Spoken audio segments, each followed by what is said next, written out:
Good morning, comrades. Welcome back to the channel. Welcome back to the Nürburgring, and welcome to another Tech Talk video. Not TikTok, but Tech Talk. T-E-C-H. All right, enough with the spelling. We have very limited time. 9:18. It was 9:18. 9 minutes 18. Haha. Because my rice is boiling, then I have to put chicken in. So, what are we doing today? Well, we're halfway through putting the new Powerflex bushes in. Because I would show you, but I had to drill them out because we haven't got a press. The old bushes were destroyed, like mega destroyed. So put the new Powerflex Black Series in. It's like AMG Black Series, but then. Yeah. If you look with the camera here. Oh yeah. So yeah, I can show you. I can show you off the car, but that's then fitted on one side, and then this front bush in as well. Yeah. Which looks OEM. Nice. So it's even better. Show you over here. Oof. So obviously you can see the gold or zinc plated sleeve. So the OEM bush has like an aluminium sleeve, which is in there, and then the bushing's in the aluminium sleeve. Long story short, you either press it out or drill it, and then smash it out with a hammer, and then you make a little incision with a saw, and then bend with a chisel this way. The chisel. And then the aluminium sleeve falls out. This goes in super easy, to be honest. You can line it up, get it nice and like square, and I just went with a drift and a hammer. Make sure you don't like use the exact right size drift, so otherwise it'll bend the inside of the sleeve. It's something that we have covered more in detail when we were replacing the bushings on the Mark IV Golf twice. One time in Croatia, then when the car got crashed we had to do it again on the second car, and we were using presses for some of them, but you can also use just So normally you get like, I don't know, you'd use a drift that sort of size, support the arm so it doesn't give it too much stress, and then you hammer the bushing through. It's kind of the ghetto way of doing it, which is what most people will be doing. Most people haven't got access to a press on the street and stuff for them budget builds. But also you should take note as well, it's got the eccentric sleeve, which is caster correction. Which Powerflex have like instructions for all of this on the website. They send it with the bushes sometimes as well. So there's always stuff to show you, which to be honest with you, I actually really like the instructions because they're simple and they're idiot proof. So I could do it. So yeah, most of the time you read instructions, like if K&P send bearings or something, it's like a technical drawing with very limited words. So you're kind of like, I guess it goes in this way, I don't know. Whereas they actually put in detail what it is. So yeah, it's pretty easy. It's pretty simple. Nice. But yeah, where's the other bushing gone actually? Here we go. So you can see that. That is. It's starting to split in the middle. So that's the OEM. That's the OEM front arm bush, yeah. So that's all cracked up and split. It wouldn't have survived for long. This is the alternative. This is the replacement basically. So these it also consists out of two parts to this is a two-part bush, which is easy. So this comes out quite easy, to be honest. If you're going to do this like a budget way, let's go quickly because your rice is going to boil over. No, we have 6 more minutes. Oof. The rice is not going to boil over. It's 20-minute rice, but after 12 minutes I need to put chicken in. So you can do it a budget way. I always put a drift in, and then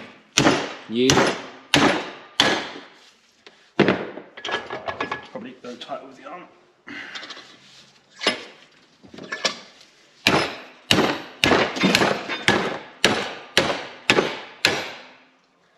Helps if the arm tightens up in the vise. There you go. Yeah. And then go with like a 17mm socket or something to finish it off.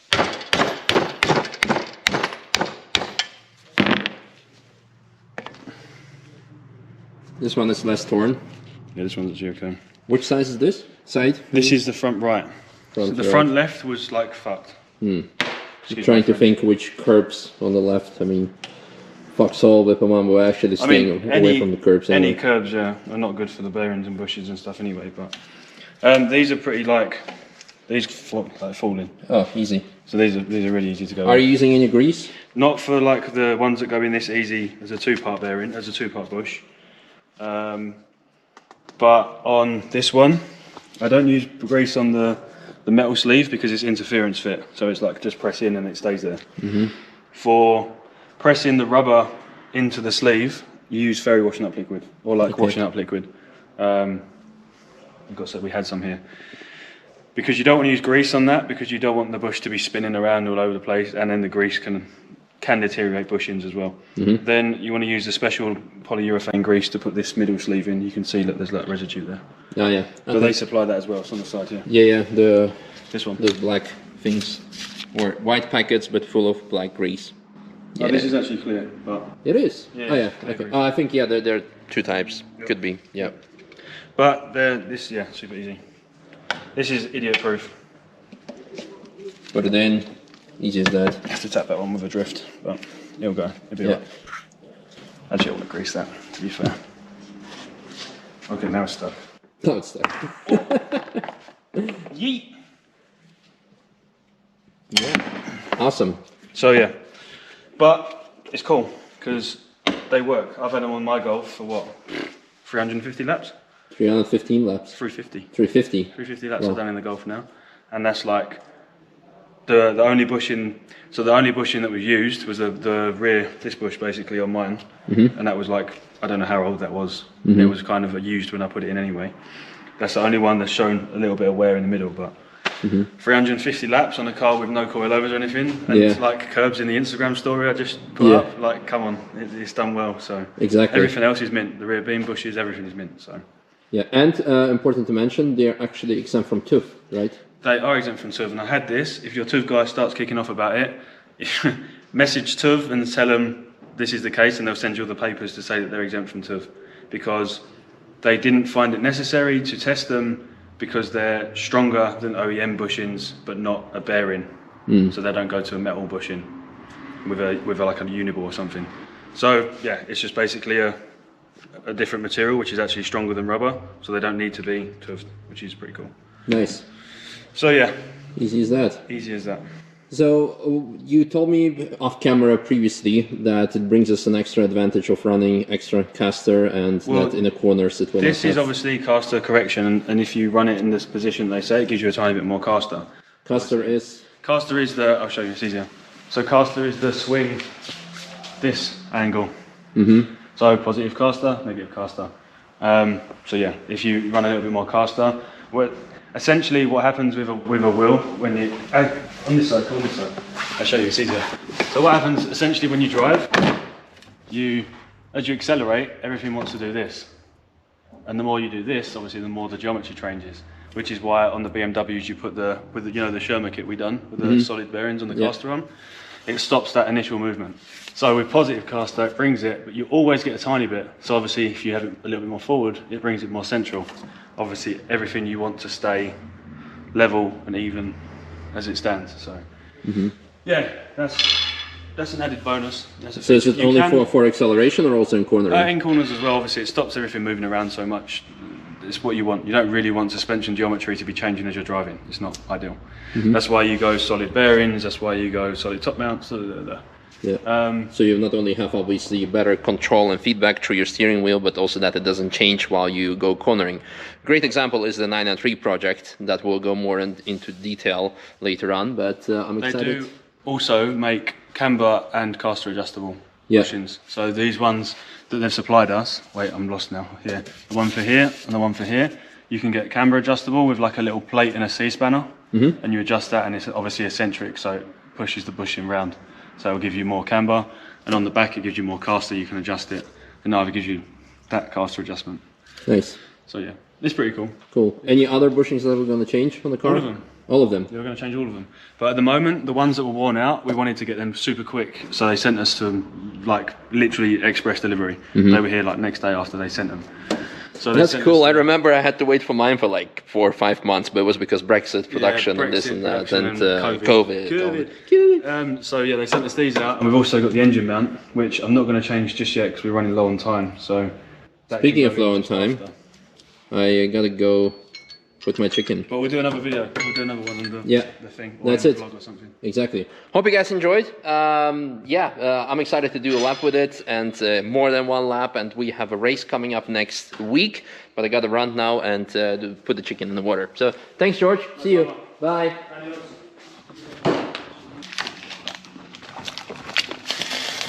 Yeah, great. Always use 2 hands when cooking. Don't do everything at once. Et voila, let's give it some backlight. Yeah, chicken and rice, perfect for gains. And some spices and olive oil to just make things not too dry. Enjoy! Nice and warm. Chicken was good as well. How was the lap? Got it warmed up for you. Thank you very much. So you say it's a world of difference. Yeah.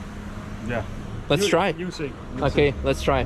By the way, trying now the right, correct GoPro settings. Marta is joining me for a lap as well. So let's have some fun.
Hope you enjoyed. Yeah, I like it a lot. Good. A photo of a woman in carousel. Yeah, I didn't trust it. I don't know what she was doing. Yeah, I was not sure either, so I'm like, yeah. Instead, you go inside, or you stay outside. Not in the middle. So. Yeah, it was a bit too much of. That's why I didn't overtake. Yeah. In the carousel. Ugh, that was fantastic. Without over exaggerating, it really does the job, and I hope you could have seen it on the video when you compare it to my previous lap. I was actually understeering a bit in certain corners, because on the fast corners where you need to like be really agile, especially like Hatzenbach, the car was understeering because I needed to put less input, because now the whole chassis, or like the whole geometry, would be stable. In the past I had to like turn in a bit more because it would flex back a bit, and therefore now I need to get used to the car slightly, because when I turn in, it is as it is. There is no chassis or like a suspension geometry flex. So it really works, it does the job, it's amazing. I hope you enjoyed also the quality of the video. Now I don't know yet if it's any good. So let's see, there's that. Thanks for watching, and looking forward to drive the race even with this. Maybe there are also some other upgrades coming in the meanwhile, but for that, stay tuned, subscribe, like, share, hit the notification bell, all those things, and see you next video. Bye bye. I guess after such a lap, I earned myself the second half of the chicken and rice. Yeah, too much.